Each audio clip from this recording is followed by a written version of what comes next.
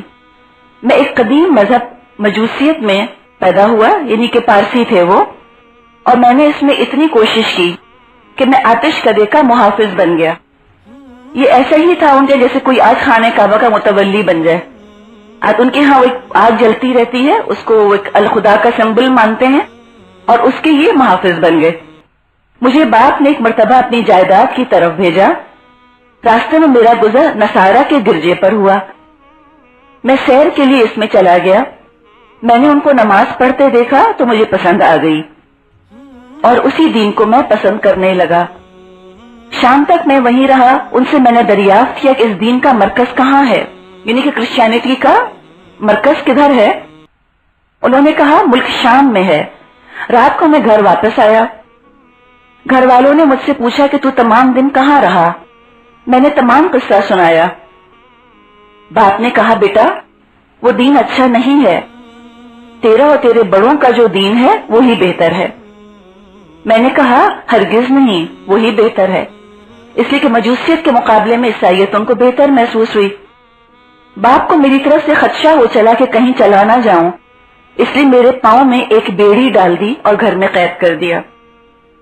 میں نے ان عیسائیوں کے پاس کہلا بھیجا کہ جب شام سے سوداگر لوگ جو اکثر آتے رہتے ہیں آئیں تو مجھے اطلاع کر دیں. چنانچہ کچھ سوداگر آئے اور ان عیسائیوں نے مجھ کو اطلاع دی. جب وہ سوداگر واپس جانے لگے تو میں نے اپنے پاؤں کی بیڑی کاٹ دی اور بھاگ کر ان کے ساتھ شام چلا گیا. اب آپ یہ دیکھیے، اتنا محبت کرنے والے باپ کو، گھر کو، طاقت کو، پوزیشن کو، ہر چیز کو چھوڑ کر صرف حق کی تلاش میں نکل رہے ہیں. میں ان کے ساتھ شام چلا گیا. وہاں پہنچ کر میں نے تحقیق کی اس مذہب کا سب سے بڑا ماہر کون ہے. لوگوں نے بتایا کہ گرجے میں فلاں بشپ ہے. اس کے پاس گیا. اس نے کہا مجھے تمہارے دین میں داخل ہونے کی رغبت ہے اور تمہاری خدمت میں رہنا چاہتا ہوں. اس نے منظور کر لیا. میں اس کے پاس رہنے لگا، لیکن وہ اچھا آدمی نہ نکلا. جو قرآن کرٹیسائز کرتا ہے ان کے عالموں کو، یہ اس کا ایک حقیقی ثبوت یہاں موجود ہے. وہ لوگوں کو صدقے کی ترغیب دیتا اور جو کچھ جمع ہوتا اس کو اپنے خزانے میں جمع کر لیتا، غریبوں کو کچھ نہ دیتا. وہ مر گیا، اس کی جگہ دوسرے شخص کو بٹھایا گیا جو اس سے بہتر تھا اور دنیا سے بے رغبت تھا. قرآن اس چیز کا بھی ذکر کرتا ہے کہ سب ایسے نہیں ہیں. ان میں سے وہ آتا ہے نا منہم رہبان و قسیسین، ان میں قسیسین بھی ہیں اور رہبان بھی ہیں جو اچھے لوگ ہیں. تو ایک اچھے آدمی کا بھی ذکر ہے یہاں پر کہ وہ دنیا سے بے رغبت تھا. میں اس کی خدمت میں رہنے لگا. اس سے مجھے محبت ہو گئی. بالآخر وہ مرنے لگا تو میں نے اس سے پوچھا کہ مجھے کسی کے پاس رہنے کی وصیت کرو. اس نے کہا میرے طریقے پر صرف ایک شخص دنیا میں ہے اور اس کے سوا کوئی نہیں.